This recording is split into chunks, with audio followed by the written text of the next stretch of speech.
Police और मंत्री के बीच में इस तरह की स्थिति है तो आम जनता के बीच में पुलिस की क्या स्थिति होगी और आम आदमी किस पर विश्वास करेगा। तो इसलिए मैं तो ये सुझाव दूंगा कि इंडिपेंडेंट एजेंसी से जांच करा करके सार्वजनिक करते हुए बताएं कि इसके पीछे क्या रहस्य है।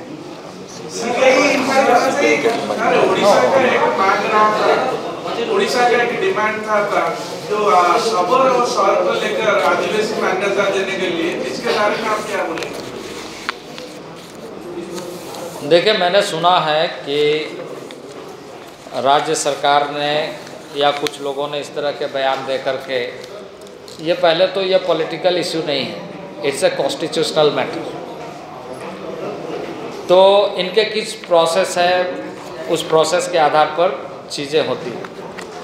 राज्य सरकार ने ये कहा कि 1979, 1981 में रिकमेंड किया गया था, पर राज्य सरकार के पास भी इसका कोई लेखा जोखा नहीं है। क्या रिकमेंड किया था, उस रिकमेंडेशन में क्या लिखा हुआ था, ये राज्य सरकार को पूछने के बाद भी वो नहीं बता पा रही। तो नए तरीके से वो रिसर्च करके भेजे, क्योंकि उसकी प्राथमिकता और प्राथमिक जो कार्य है वो ये है कि स्टेट के TRI एंथ्रोपोलॉजिकल रिपोर्ट के साथ वो केंद्र को भेजेगी। एंथ्रोपोलॉजिकल रिपोर्ट में 120 कम्युनिटी का कोई एंथ्रोपोलॉजिकल रिपोर्ट नहीं है। अब उसको पॉलिटिकल स्टेटमेंट दे करके उसका सोल्यूशन अगर हम ढूंढेंगे तो मैं समझता हूँ कि उसका सोल्यूशन नहीं मिलेगा। तो उसका जो कॉन्स्टिट्यूशनल वर्क है वो स्टेट गवर्नमेंट को पूरा करना चाहिए।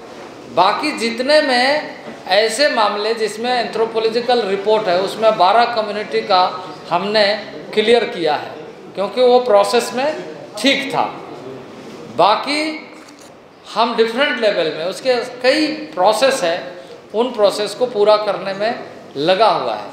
लेकिन इस तरीके से कहा जाना जैसे 71 कम्युनिटी के बारे में उसका कोई रिपोर्ट नहीं, इसके अलावा 38 कम्युनिटी है उसका भी कोई रिपोर्ट नहीं है, इसके अलावा भी 4-5 है जिसको RGI ने कहा है कि भाई आप इसका डॉक्यूमेंटेशन ही नहीं किया है, इसलिए उसने उसको रिजेक्ट भी किया है।